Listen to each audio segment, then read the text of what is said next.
Reading with your kids. Hola, ni hao, konnichiwa, assalamu alaikum, shalom, jumbo, bienvenidos. Hi, my name is Lee, and this is the Reading with Your Kids podcast. We are coming to you from the beautiful neighborhood of Reedville in the southwest corner of Boston, Massachusetts. Please subscribe to the show on the iHeartRadio app, on Spotify, Google Podcasts, Apple Podcasts, wherever you find your podcasts. Our guest today is Diana Santamaria. She is the author of Dlee's World, a great bilingual picture book series. If you are listening to this episode of the Reading with Your Kids podcast on Tuesday, the day that it is published, you might be thinking to yourself, hey, what's going on? The past 3 Tuesdays, you've had an episode of Solve It published on Tuesday. Well, there is a brand new episode of Solve It for Kids published today, but it's published on its own website. It's published as its own podcast. That's right. Solve It for Kids has been so popular, it has spun off to be its own thing. And you can find Solve It for Kids on our website, solveitforkids.com. You can find it on Apple Podcasts and wherever else you find your podcast. Now maybe you haven't been listening and you're thinking to yourself, what in the world is this thing he's calling Solve It for Kids? Well, Solve It for Kids is a podcast for you and your kids to listen to together, where you get to meet scientists, astronauts, aquanauts, engineers, artists who tell us how they solve problems using creativity, critical thinking, and teamwork. I am creating Solve It for Kids with my partner in crime, well, actually my partner in exploration, the Dean of all things STEM and STEAM, Jennifer Swanson. We would love for you to be a part of our Solve It for Kids team. Go to our website, solveitforkids.com, and be sure to subscribe. And listen, subscribe to the show on Apple and also give us, hopefully, a 5-star review. Solve It for Kids. Joining us right now from Staten Island and New York City, she is the author of a wonderful series of bilingual books called Dlee's World. Please welcome to the show, Diana Santamaria. Diana, how are you? I'm great. Thank you for having me, Jed. I really appreciate it. I'm so excited to have you on and to learn more about Dlee's World. Tell us about this series, please. Okay, so Dlee's World is a series that I wrote, that I basically created while teaching. Actually, I'm still an educator, but I got really inspired. I was working in a preschool at the time in Newark, and I was reading so many different books. Some of the books that were a hit to the children, and then there was others that were kind of like a miss. And I started to analyze the ones that they really enjoyed. And one day I was like, oh, maybe I could write a story, because at the time I was also missing some books that hit certain topics. Uh-huh. I was like, oh, maybe I could write a story to meet those needs. And a lot of the stories that I had, I realized that they didn't really, showcase, the diversity that I was teaching in. Mm-hmm. So I was like, oh, maybe I can create something like that. So I just started thinking on it, and then one day, at the time I was living in my parents' basement, and one day, the ideas really just started flooding from me. I just started thinking of a topic, based on, the different objectives that preschoolers, that as a teacher we would have to meet. So I was thinking about the ones that they have to learn, and I was like, okay, what can I target? So then I started thinking about the different story ideas, and then from there I just started writing, and then it just, like I said, it just poured out of me. So I kept on writing from there, and that was one of my inspirations, to kind of fill that need, Mm-hmm. right? And to bring that representation of the different ethnicities that are, part of our world now, right? That we see every day. And then also, I myself struggled with reading until I was in the 3rd grade. My dad had to teach me. So I wanted to create something to encourage that literacy at an early age. Mm-hmm. Yeah. So that was, those are little bits of the inspiration. I just feel like when you do create something, you have so many elements that help to bring out that inspiration. You know, it's not just one thing. It's probably like maybe 10 things that really, inspired. So that's just a little bit, but yeah, about the series, Dlee is actually myself. My name is Diana Lee. My mom used to call me Dlee when I was a kid. That was my nickname, and it was only a nickname that she called me. Like no one else called me it but my mom. So, the character, like I said, is me.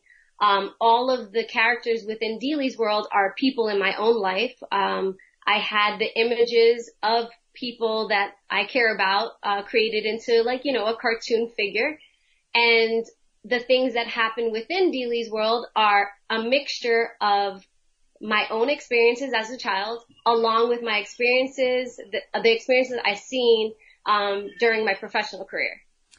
So. Yeah, I love that.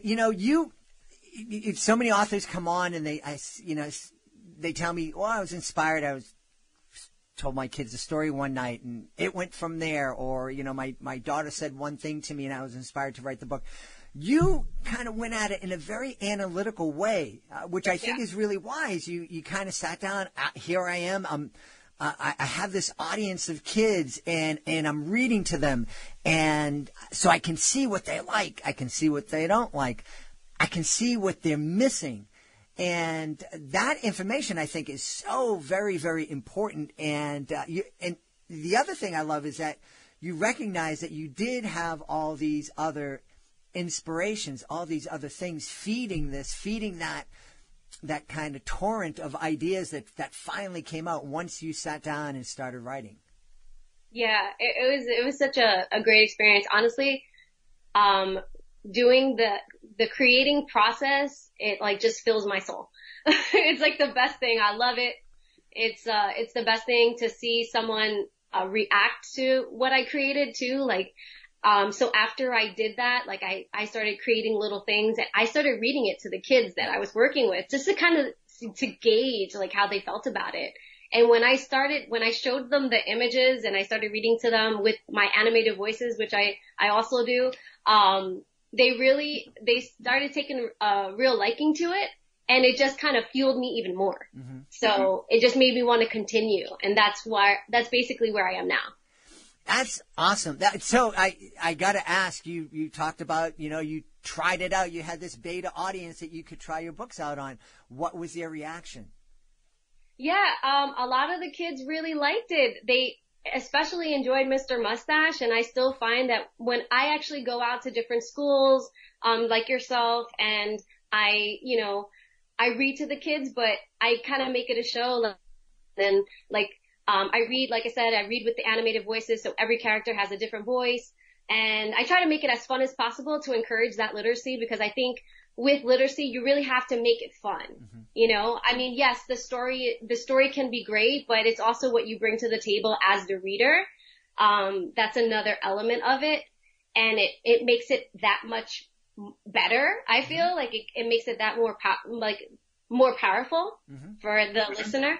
So yeah, well, I think one of the things that we forget, and when I know I did the same thing with my kids and all the different voices and the being really animated and speaking, you know, not just reading monotone, really kind of getting into it and acting out. I think we all recognize that that's entertaining, but there's a real educational value with it too. When we're modeling with our kids, when we're reading in that way, when we're taking those words and we're bringing them to life, we're helping train kids to read visually, you know, to kind of visualize what it is that they're reading, to visualize what every voice that they're reading about sounds like and what this person would act like, what their emotions are. And when kids are reading in that kind of visual way and visualizing what is they're reading, their comprehension is so much better. Yeah, I agree. It's really important to read with that expression, I feel, to help them grasp it better, mm-hmm. you know, to help them, like, for example, a lot of my stories have a rhyme scheme, and I did that purposely because in early childhood is my background. Yep. I have my master's degree in it, and I've been teaching in early childhood for over 10 years. So, I know that children learn best through like a song, like song-like. So I made sure to create that rhyme scheme so that they have that, to help them pick up certain things. Like I have a story about Dlee's bad day, let's say, for instance, and certain parts of the story repeat, right? So they have something to anticipate. They're like, oh, okay, so I know what's going to happen next. She's going to say XYZ, and I feel like that's important, especially when kids are just starting to learn how to read, right? So them not actually reading the words, but pretending to read is part of that process. So, creating those little elements like having that rhyme scheme is really important to keep them engaged. And also give them that encouragement. They might not actually be reading, but they feel like they're reading, and they're part of it. Yeah. And that's so important. You've mentioned a couple of times you use voices, and you mentioned this character. You got to give me Mr. Mustache's voice. I'm trying to picture it in my head here. Well, actually, Mr. Mustache doesn't have a voice. Oh no. No, because he's a silent character. Okay. Yeah, but everyone likes him because he has a really, he's a cat that has a mustache, but it's like, it looks like a mustache, and they call Dlee calls him Mr. Mustache. So the kids usually get a kick out of it when I say it, when I say Mr. Mustache in the story, and then they're like, and it's super cute to see. They get really excited. They're like, Mr. Mustache, that's a silly name. Like they say stuff like that. It's really cute. What are some of the things that you noticed was missing in? Oh, there's Mr. Mustache. It's very cute. We'll have to try to make sure we put a picture of Mr. Mustache in the cover art for this podcast. Okay. You were mentioning that you were kind of doing this research. You were on the ground in the preschools, and you're reading with these kids in an urban area like Newark, a very diverse audience. But you're noticing that your daycare library the books there weren't covering certain topics. What are some of the topics that weren't being covered? Like having a bad day. Dlee's bad day. Like, what do you do with those emotions? Like, I had a student that, pretty much every day she was having like different tantrums because she wanted certain things and maybe she wasn't getting it when she wanted it. And I was like, wow, maybe I can create something to kind of target that. Mm-hmm. And kind of take the different elements from the classroom and use that in the story. So that's kind of what I did. Even in all the stories, I take bits and pieces of an actual classroom. Like I wanted to really feel like authentic. Mm-hmm. So even when I did the images with my illustrator, I took pictures of my classroom and sent it to him. Like, hey, this is what an actual preschool classroom looks like. So can you create something that kind of, resembles this or it's similar, something like that. So like I said, back to the whole bad day, this particular little girl always had a bad day. So I was like, well, we need to find ways for children to be able to, understand that it's okay to have a bad day, but it doesn't have to stay like that. Mm-hmm. Like you have a choice every single day, whether it's going to be bad or whether it's going to be happy. Like if it starts off bad, it doesn't have to stay like that. It can get better, but it's all about your mindset.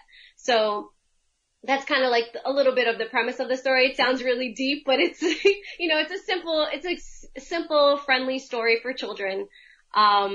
And with that little rhyme scheme. And I think, it's good for them to like learn those things. And I'm not saying that there aren't any books like that, but at the time I didn't have it. Right.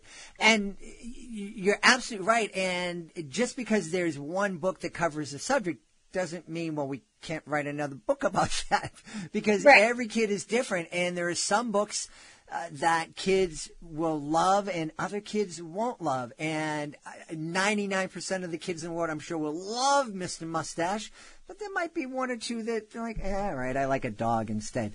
Exactly. So we need to have diverse books, not, with different characters. And speaking about diversity, we've talked a lot about the importance of kids seeing themselves represented in the pages of books here on the show. You work with a really diverse group of kids in your daycare. how important is it for kids to see other kids, other ethnicities, other races of kids represented in books? Super important. You could see the excitement when they actually see characters that are representative of themselves. Right. That looks like me. Right. Even myself, when I think back to when I was younger, I didn't really see many characters that looked like me, and honestly, that bothered me. Mm-hmm. I would look at them and I would always wonder, oh, how come there aren't any characters that are like me? And I think it's so important for them to be able to see themselves in these characters because it's also more attracting to them. Mm-hmm. They might want to grab that book, gravitate more towards that book because that particular character looks like them or acts like them or something about it triggers something that reminds them of something in their life. Right. I think it's super, super important.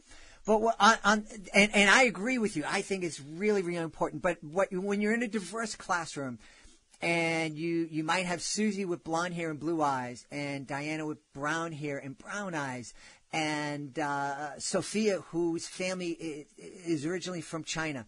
How important is it for Susie with blue eyes to see a character who looks like Sophia in the book? So a character that speaks a different language. How does it help Susie to see people who are different than her in the pages of books? Well, it's important because she's able, Sophia, or was it Susie? Susie Sally, I don't know, the kid with the blue eyes. Susie Sally, she's able to see, the diversity that we live in. Mm-hmm. She's able to see that, okay, there's not just me with my blonde hair and blue eyes, right? There's people that have brown hair or have brown skin or have, an olive color skin. And, there's a range of different ethnicities around me, right? So I might have someone in my class that speaks Mandarin and then another one that speaks only Spanish, and I only speak English, right? So to see that is really important because that's what we're made of. Our United States we're a melting pot, right? Mm-hmm. So children need to see that. Mm-hmm. Absolutely. I agree with you 100%. We are. One of the things I loved about our family library when my kids were young is it had everything. We had books from everywhere. We had a lot of books that I couldn't read, but we loved looking at the pictures because they were so different and it was so much fun. And it didn't matter that there was a language that nobody in the house could read. We could have fun with the stories and looking at these different characters and understanding that those folks are just like me. Right, exactly. Yeah. They're no different. So you mentioned Dlee's Bad Day, and we also spoke at the beginning of the show that these books are bilingual. They're Spanish and English. Right. So I have some of the series is only English, mm-hmm. right? And then I first created them as only English, and then I realized that, wow, I should create these bilingual. Mm-hmm. And the reason why, like I said, there was many inspirations, right? Many things that inspired me. So when I was growing up, so I'm also Hispanic. I'm Puerto Rican and Ecuadorian. My mom's Puerto Rican, my dad's Ecuadorian. And we didn't speak Spanish at home. My parents didn't speak it to me. My dad came from Ecuador, so I guess he wanted me to be immersed in the English language. So they only spoke it little bits, and I only had to speak it or really understand it when I spoke with my grandmother. Mm-hmm. So my household was, predominantly we just heard English. Of course, I understood it because of my grandparents, but that was really the extent of it. I did take Spanish in school at some point, throughout my education, but I didn't really have a good grasp on the Spanish language. And so I was like, wow, I need to create something that has both languages because I feel like my parents kind of gave me a disservice because they didn't teach me both languages. Like I could be, fluent and I'm not. And I feel like it serves a purpose for parents that want to show their children another language. Mm-hmm. And additionally for the parents that only speak, let's say Spanish. Now there's a story that they could share with their kids because it's not only in English for the children, it's in Spanish so they can read with them. Mm-hmm. So I just feel like it has a double purpose. So that's why I did that. That's excellent. So what are the other titles in the series? So I have Dlee's first day of school, Dlee's color hunt. Like I said, I had Dlee's bad day. I have Dlee's nighttime scare, Dlee's snow day, and Dlee's outdoor countdown. Awesome. Now, are there going to be new books in the series in the future? Yes, I'm actually working on a story right now. It's called Dlee's Shapely Imagination. My illustrator and I are finalizing some images as we speak, and I'm hoping that maybe August, September, around there, that it would, I would publish it. Now you've mentioned your illustrator a couple of times. My daughter taught me this. She's in the music business. She loves it when we go to a show and the headlining artist, the guy that everybody knows, or the guy or the woman that everybody knows, takes the time to introduce the other members of the band. So we got to give props to the illustrator. Yes, of course. My illustrator's amazing. His name is Aubrey Fajardo. Actually, he lives in the Philippines. Awesome. Well, I'm excited. Where can folks go to learn more about you and more about Dlee's World? Well, if you want to learn more about me, you can check me out at my website, www.dleesworld.com. I also have a YouTube channel that I recently started, and I started posting more videos. Like, I'm going to be coming out with another video probably next week. And my YouTube channel is basically my name, Diana Lee Santamaria, or Santamaria. And I also have an Instagram, so they can check me out at Dlee's World, and a Twitter at Dlee's World. Awesome. Well, we're really excited, and I did check out your YouTube channel. It's great. Diana also sings a little bit in her videos, and that's really cool, and I think it's really engaging for kids. So got to check it out. Definitely got to check it out. We've had a great time speaking to the author of Dlee's World, a great bilingual series by our guest, Diana Santamaria. Diana, thanks so much for being with us today. Thank you for having me. I had so much fun. Please be sure to join us for the next edition of the Reading with Your Kids podcast. Our guest will be Alicia McBride. She is the author of I Love You When. This is a very emotional interview. Alicia was very courageous and very generous, sharing her feelings and really laying out the really emotional journey that led to the creation of I Love You When. And really, you don't want to miss it. It's the next episode of the Reading with Your Kids podcast. If you are the author of a great children's book, you may be incredibly frustrated because the traditional ways of letting folks know about your book just aren't available to us. Book signings, not happening in the near future. School visits, it's not going to happen. The CDC regulations, they're advising against visitors to the school. They're advising against parents being allowed into schools. Library visits, probably the same thing. There's just a very, very limited number of ways we can get out there and let families know about our books. One of the ways that could be a great help, in fact, it's been a great help for a number of authors, it's our Reading with Your Kids Certified Great Read program. We have a team of evaluators, and if they believe that your book is worthy of 4 or 5 out of 5 stars, it becomes a Reading with Your Kids Certified Great Read. And with that status comes a number of fantastic tools that can help your book stand out from the crowd of books that are published every single month. Please check it out today. Go to our website, readingwithyourkids.com. Click on the Author Services button at the top of the page to find out more. And if you'd like, you can email our author ambassador, Peggy Cotto, at peggy@jedlie.com. And Jedlie is spelled Jedlie. Peggy@jedlie.com. I want to thank the folks who made today's show so very wonderful. Of course, I want to thank our guest, Diana Santamaria. Please be sure to check out Dlee's World. Also want to thank my incredible team, starting with the aforementioned author ambassador Peggy Cotto. Also want to thank my amazing producer Fatima Khan. I want to thank my beautiful wife for all the support she gives me. I want to thank Augie the doggy for giving me support here in the studio. But most of all, I want to thank you. You are incredible. You really are. I mean, we're starting to open up the country again. Who would have thunk?